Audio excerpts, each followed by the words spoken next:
नागपूर शहरातील वाहतूक व्यवस्थेला शिस्त लागावी यासाठी ऑपरेशन यू टर्न पोलिसांनी हाती घेतलंय। या ऑपरेशनमुळे मोठा फायदा होणार असल्याची माहिती पोलीस आयुक्त रवींद्र सिंगल यांनी दिली। नहीं, अभी जो परमिशन, क्योंकि अभी समय है तो अभी परमिशंस का हमारे पास में एप्लीकेशंस आ रही हैं, तो हम जो है जो जेन्युइनली जिससे लॉ एंड ऑर्डर इशू ना हो, जिससे ट्रैफिक की कोई समस्या ना हो या किसी के ऊपर पहले कोई गुनाह दाखिल है, ये पूरे वेरिफिकेशन के बाद ही उन लोगों को हम परमिशन देंगे। और जिस समय की जो है गवर्नमेंट की तरफ से रहेगा कि 12 बजे तक है, तो उस टाइम तक के हम उनको परमिशन देंगे। शहरातील अपघात कमी करण्यावर भर आहे। ड्रंक अँड ड्राइव्ह विरोधात देखील अंकुश लावण्यात येणार असल्याची माहिती सहपोलीस आयुक्त नवीन चंद्र रेड्डी यांनी यावेळी बोलताना सांगितलं।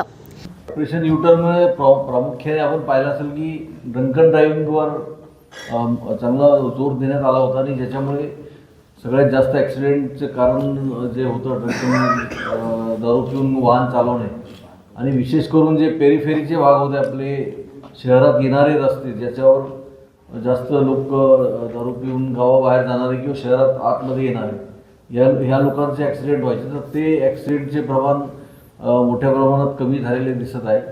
आणि निश्चितच ह्या ड्रंक अँड ड्रायव्हिंगच्या अभियानामुळे पण त्याच्यामुळे बराच फरक पडलेला आहे। गेल्या काही दिवसांपासून नागपूर शहरातील वाहतूक व्यवस्था कोलमडली होती, त्यावरून पोलीस आणि सरकारवर टीका होत होती। नागपूर केंद्रीय मंत्री नितीन गडकरी आणि मुख्यमंत्री देवेंद्र फडणवीस यांचं होमटाउन आहे। अशात नागपुरातील वाहतूक व्यवस्था कोलमडणं लाजिरवाणी बाब होती। हमने अभी कल से एक अभियान शुरू कर रहे हैं जिसमें हम अभी तक का पूरा हमने असेसमेंट लिया कि हमने जो कार्रवाई की है ऑपरेशन यू टर्न में और ट्रैफिक सुधारने के लिए, हमारे अवेयरनेस के लिए, वो सारी चीज़ों के आधार पे नेक्स्ट जो हमारा जो प्लान है उसके लिए हमने सोचा है। और उसमें कल से हम लगभग 131 पॉइंट्स लगाने वाले हैं पूरे शहर में, और रात के टाइम पे भी लगभग 20 पॉइंट्स, और हम रैंडमली इनको चेंज भी करते रहेंगे।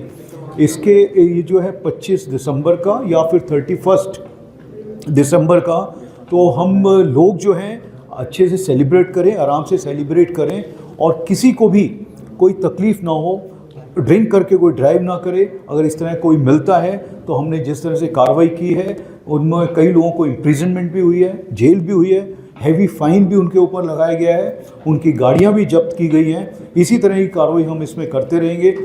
त्यामुळे स्वतः पोलीस आयुक्तांना आता या प्रकरणात लक्ष केंद्रित करावं लागलं आहे। नागपूर शहरातील अपघातांचे प्रमाण कमी झाल्याचं वाहतूक शाखेच्या अतिरिक्त पोलीस महासंचालक कार्यालयाकडून प्राप्त आकडेवारीवरून दिसतं, असंही पोलीस आयुक्त प्रसारमाध्यमांशी बोलताना म्हणाले। क्योंकि जो हमने डेटा निकाला है ये हमें एडीजी ट्रैफिक ऑफिस है, वहाँ से हमने ये डेटा लिया है, तो उसके आधार पे क्योंकि कंपैरिजन होना बहुत ज़रूरी है, तो ये 3 ही शहर है या 3-4 डिस्ट्रिक्ट्स हैं जिसमें कंपेरेटिवली ड्रास्टिक रिडक्शन हुआ है इसका। वो एक चीज़ आपको मैं बताना चाहूँगा।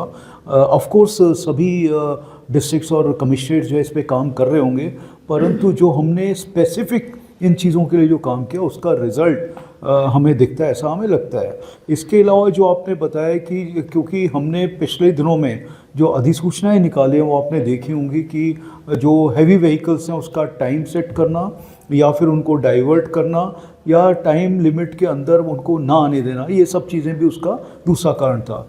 तीसरा जो आपका सवाल है कि 2 व्हीलर्स जो हैं वो जाके टकराई, को आपने देखा होगा इसमें हुए हैं केसेस जिसमें एक केस में तो 3 लोगों की डेथ हुई थी, आपको याद होगा, बस के अंदर या ट्रक के अंदर चले गए थे। तो ऐसा होता है, काफ़ी केसेस ऐसे हुए हैं। जहाँ तक आपका हैवी जो व्हीकल्स हैं उसके ऊपर हर तरह के व्हीकल पे इसमें केसेस हुए हैं, और जैसा आपने देखा होगा कि हमने इनके व्हीकल के लाइसेंस कैंसिलेशंस के लिए और बाकी चीज़ों के लिए हमने आरटीओ के पास में भेजा हुआ है आंकड़ा, वो इसी के आधार पे कि हमने इन लोगों के ऊपर कार्रवाइयाँ करी हैं। मद्यप्राशन केल्यानंतर वाहन चालविताना अनेक गुन्हे घडायचे, आता त्यांचं प्रमाण कमी झाल्याचंही पोलीस आयुक्तांनी नमूद केलं। अवैध वाहतुकीच्या मुद्द्यावर पोलीस गंभीरपणे कारवाई करणार असल्याचंही पोलीस आयुक्तांनी स्पष्ट केलंय। महापालिका निवडणुकीदरम्यान रॅली काढताना नियमांचं पालन होईल याची काळजी घेण्यात येणार असल्याचंही सिंगल यांनी सांगितलं। नागपूर शहरात 131 नाकाबंदी पॉइंट असतील याची माहिती रवींद्र सिंगल यांनी दिली।